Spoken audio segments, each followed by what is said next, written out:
ये क्या तमाशा लगा रखा है ज्योति ने बार बार मायके जाने का। अरे हम तो नहीं गए थे कभी इतनी बार मायके। भैया मम्मी बिल्कुल सही कह रहे हैं। और मायका तो माँ से होता है, भाभी की माँ तो अब है नहीं, तो फिर क्यों जा रहे हैं भाभी मायके? अब बिना माँ के मायके से इतना लगाव क्यों रखना? अंजलि तू सोच समझ के बोल। ज्योति तेरी बड़ी भाभी है, उम्र में तुझसे कितनी बड़ी है। तू इस सब में ना ही बोले ना तो अच्छा रहेगा तेरे लिए। क्या गलत कह रही है? सही तो बोल रही है अंजलि कि मायका तो माँ से होता है। एक फोन नहीं आता कि मुंह उठा के चल देती है। जब माँ ही नहीं रही तो कैसा मायका? उसकी ननद आई हुई है, वो नहीं दिखाई देता क्या उसे?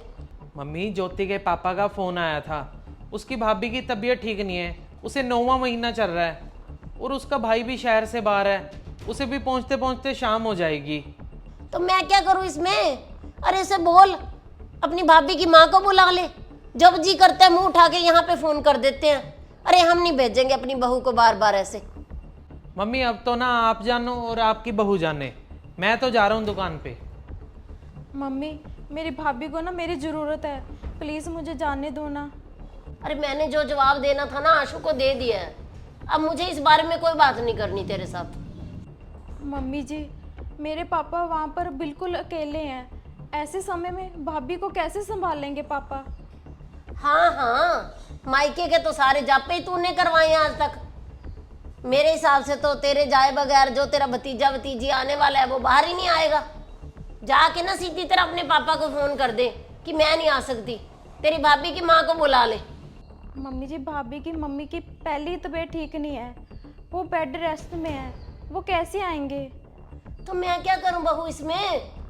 जब देख लो यहाँ पे फोन करना जरूरी है, आए ना आए हमने कोई जिम्मेवारी नहीं ले रखी। भाभी भला ये भी कोई बहुओं के लक्षण होते हैं? ये तो मेरी माँ है बेचारी सीधी सादी, जो आपको प्यार से समझा रहे हैं। अगर इनकी जगह मेरी सास होती ना तो उनके आगे तो आपकी जुबान भी ना खुल पाती।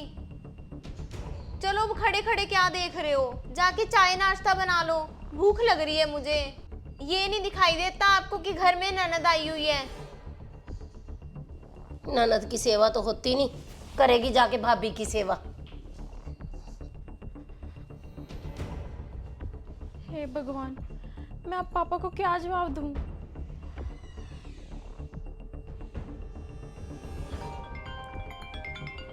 पापा का फोन। हेलो पापा, भाभी अब कैसे हैं?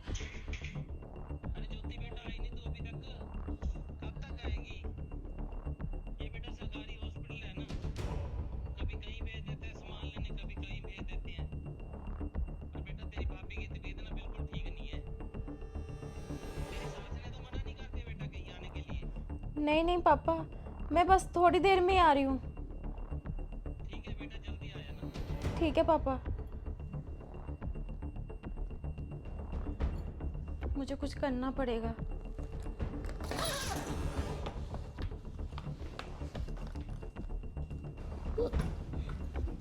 मम्मी जी मैं मायके जा रही हूँ और मेरे पापा ना भाभी को लेकर पहुँच चुके हैं हॉस्पिटल।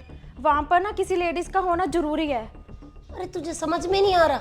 तुझे एक बार मना कर दिया मैंने, मेरी इजाजत के बिना घर से बाहर पैर रख के देख तू। भाभी मम्मी सही तो बोल रहे हैं। आपको कितनी बार तो बोल दिया कि मायका माँ से होता है, आप क्या करने जा रहे हो वहां पर? अंजलि मुझे अच्छी तरह समझ आ गया कि मायका माँ से होता है, भाभी से नहीं। तो तेरी माँ बैठी है ना, तो मैंने यहाँ रुक कर क्या करना है? तेरी हिम्मत कैसे हुई मेरी बेटी के साथ ऐसे बात करने की? ये तो यहाँ पे 10 बार आएगी। अरे तू तो मेरे सामने इसके साथ ऐसा व्यवहार कर रही है, कल को मेरे जाने के बाद क्या करेगी तू? हाँ मम्मी, आपके जाने के बाद मैं अंजलि को बिल्कुल नहीं पूछूंगी। आपने कौन सा अमर रहना है, एक ना एक दिन जाना तो है। और अंजलि तुझे भी भैया भाभी की ज़रूरत पड़ेगी। और मम्मी अगर मेरा मायका ख़त्म तो अंजलि का भी मायका ख़त्म आपके जाने के बाद। अरे कितनी बदतमीजी कर रही है। अरे अंजलि जवाब देना इसे अच्छी तरह। देख तुझे बोल रही है कि तेरा मायका खत्म। नहीं मम्मी, भाभी बिल्कुल सही कह रही हैं। भाभी ने तो मम्मी मुझे आने वाला समय दिखा दिया। भाभी आप मुझे माफ कर दो। भाभी आज के बाद ना मैं आपके साथ कभी भी गलत व्यवहार नहीं करूंगी। और आप ना यहाँ की चिंता बिल्कुल छोड़ दो, यहाँ पे मैं सब कुछ संभाल लूंगी, मम्मी को भी देख लूंगी। आप जाओ भाभी अपने मायके, आपकी भाभी को आपकी जरूरत है इस टाइम। मैं अपना मायका खत्म होते नहीं देख सकती। भाभी मैं आपसे रिश्ता नहीं तोड़ सकती, आप जाओ भाभी। और मम्मी आप भी समझो कि आपके जाने के बाद मेरा मायका तो भैया भाभी से ही है ना मम्मी।